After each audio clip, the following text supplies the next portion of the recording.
Hello students, आज का worksheet है नंबर 97 जो कि क्लास दूसरी के लिए है। ये वर्कशीट 29 अक्टूबर 2020 के लिए है। ये जिस किताब में से वर्कशीट आया वह रिमझिम की है। रिमझिम का पहला चैप्टर है ऊँट चला। यहाँ पे अपना नाम लिखें, यहाँ पे अपने कक्षा अध्यापक का नाम लिखें।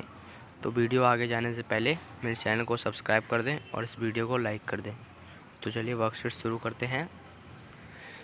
एक और अनेक वचन बदलो। तो हम आज वचन बदलो शब्दों के बारे में जानेंगे, या एक और अनेक शब्दों के बारे में।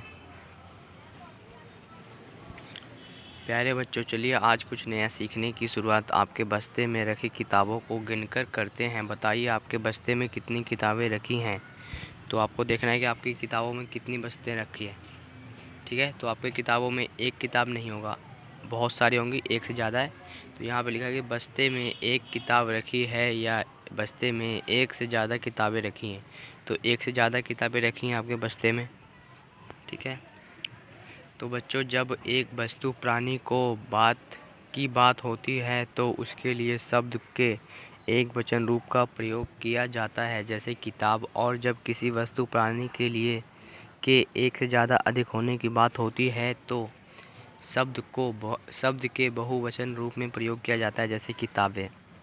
तो एक के लिए किताब और बहुत सारों के लिए, एक से ज़्यादा के लिए किताबें। अगर कोई एक चीज़ है तो उसको लिखेंगे किताब। कोई भी हो, जैसे कि बस्ता, तो एक बस्ता के लिए सिर्फ बस्ता आएगा। अगर दो किताब तो किताबें आएगा। दो बस्ते हैं तो दो बस्ते आएगा। ठीक है, इस तरह से। तो इसका देखते हैं। प्रश्न नंबर 1 है कि खाली जगह पर शब्द का एक या अनेक रूप में सोचकर लिखिए। तो यहाँ पे डैश है, खाली स्थान है, तो इनमें से ढूंढना है कि कौन सा अनेक शब्द है।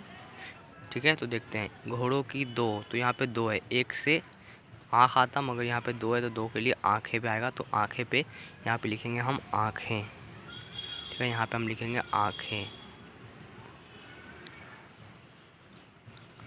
मैं टिक कर दे रहा हूँ, इससे आपको पता हो जाएगा। ये वाला लिखना है आँखें। दूसरा है कि मकड़ी की 8 डैश होती है। तो मकड़ी की यहाँ पे 8 का लिए उपयोग किया। एक के लिए तो टांग होता, मगर यहाँ 8 है तो 8 के लिए टांगे आएगा। ठीक है, टांगे। ठीक है, अब तीसरा है कि मेरे पास एक गुब्बारा है। तो यहाँ पे एक के लिए उपयोग किया तो एक के लिए गुब्बारा आएगा, इस तरह से। देखते हैं। चौथा है कि खाली स्थान बरसात में खेल रहे हैं। खाली स्थान बरसात में खेल रहे हैं, तो कौन खेल रहे हैं? बच्चे यहाँ पे हैं, खेल रहे। ठीक है, यहाँ पे बच्चे आएगा, बच्चे बरसात में खेल रहे हैं। देखिए यहाँ पे दो है, यहाँ पे दिख रहा है आपको। यहाँ पे दो बच्चों के चित्र दिखाए गए हैं, तो दो के लिए बच्चे आएंगे। ठीक है, इस तरह से।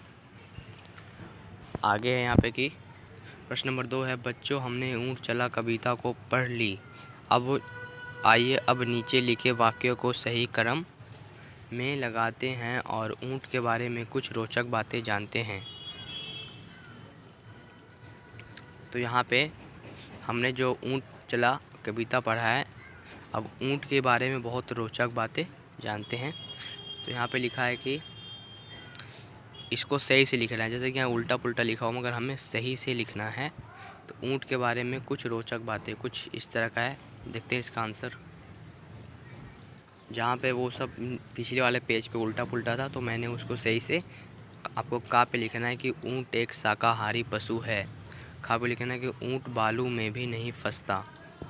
ऊँट बालू में भी नहीं फंसता। जैसे कि रेगिस्तान है, रेगिस्तान में बालू ही बालू होता है, मगर बालू में ऊँट भी फंसता नहीं है ना।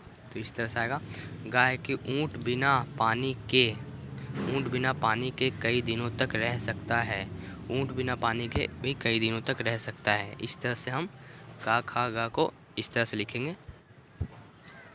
तो ठीक है, हमने इसको सही से लिख दिया है, इसका सही से स्पेलिंग करके लिख दिया है। तो आप ही को जिस तरह से मैंने बताया आपको उसी तरह से लिखना है। तो आज का वर्कशीट कंप्लीट हो गया है। ठीक है, तो मेरे चैनल को सब्सक्राइब कर दीजिए और इस वीडियो को लाइक कर दीजिए। मिलते हैं अगले वर्कशीट में, तब तक के लिए गुड बाय।